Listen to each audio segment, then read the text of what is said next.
সালাতু ওয়াস সালামকে যখন আবার পুনরায় জীবিত করবে, সিংহায় তো ফুঁক দিবে রে, প্রত্যেকটা মানুষের ভিতরে রূহ আসবে।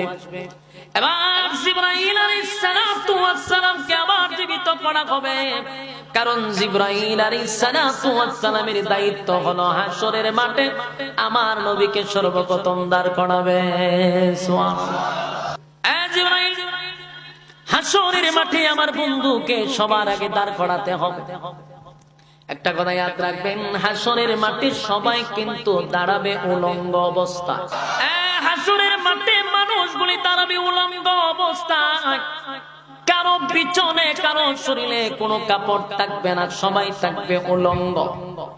আল্লাহর নবী এমন ওয়াজ করার সাথে সাথে আম্মা জান আয়েশা যখন কাছে ছিল, ডাক দেয়া বলে, নবী গো, সবাই যদি উলঙ্গ অবস্থায় ওঠে, আমরা তো আপনার স্ত্রী উম্মুল মুমিনিন, উম্মতির মা হিসাবে আমরা কি উলঙ্গ অবস্থায় দাঁড়াতে হবে? আল্লাহর নবী বলেন, হ্যাঁ। আম্মা জান আয়েশা শরমে লজ্জায় বলে, এত বিশাল একটা লজ্জার বিষয়, আমরা পয়গম্বরের স্ত্রী হইয়া উলঙ্গ অবস্থায় দাঁড়াবো? আল্লাহর নবী বলেন, আয়েশা শুন, তুমি যেটা ভাবতেছ হাশরের মাঠটা কিন্তু এরকম হবে না। আয়েশা গো, 50,000 বছর যে হাশরের মাঠে দাঁড়ায় থাকতে হবে, মানুষ উলঙ্গ অবস্থায় হাশরের মাঠে দাঁড়াবে, কিন্তু 50,000 বছরের ভিতরে একবারও তার নিজের শরীরের দিকে তাকাবে না।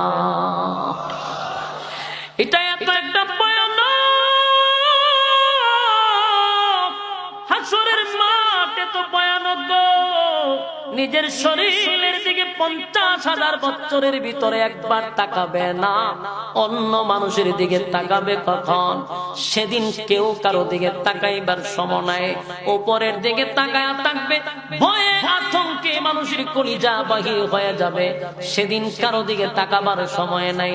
যুবক ভাইরা আমার, তখন মানুষ তো কাদা মাটির নিচ থেকে বডি যখন গঠন হবে, জিবরাইল আলাইহিস সালাতু ওয়াস সালামকে অর্ডার দিবে, সেদিন সর্বপ্রথম আল্লাহর হাবিবকে হাশরের মাঠে দাঁড় করানোর জন্য কিন্তু ঘটনা তো একটা ঘটে যাবে।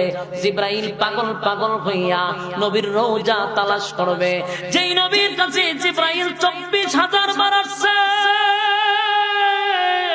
সেই জিবরাইল চতুর্দিকে নবীর রওজা তালাশ করবে, পাগলের মতো হয়ে যাবে, কিন্তু নবীর রওজা তালাশ করে পাবে না, পাগল পাগল হয়ে যাবে, নবীর রওজা পায় না। ঘটনা কি রে?